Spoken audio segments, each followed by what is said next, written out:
for the moment, in the case of Germany, not after World War I, but after World War II, which was a slightly different case, right. and it shows a different facet of it. Because of the Germany was then occupied by the Americans, the British, and the French. They were able to enforce price control much more effectively than a domestic government could have enforced it. And they had price control, right. widespread price control. Mm-hmm. As a result, you didn't have inflation. You just simply had money not being used. You had barter being traded. Right. And it's funny, they used cigarettes as money. They used liquor as money, cognac. Right. I've always said it's the most liquid money you've ever had.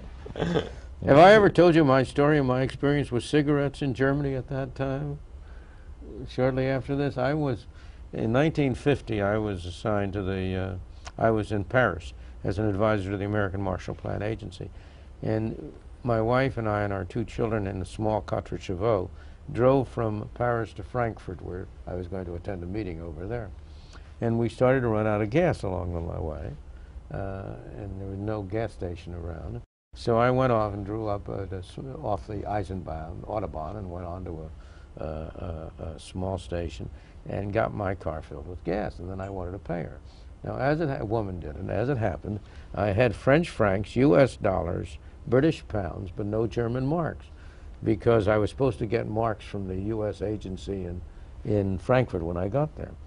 And she wouldn't take any of those because she said it wasn't legal. And she said to me, "Haben Sie keine Ware? Haven't you any goods?" And I said, "What kind of goods?" And she said, "Coffee?" And I said, "No, I have no coffee. Cigarettes." So we finally made a deal. I gave her a carton of cigarettes, which I had bought in the PX in Paris for $1, and got the amount of gasoline, which when I got to Frankfurt, I would be able to get from the US PX for $1. So I gave $1 worth of cigarettes and got back $1 worth of gas.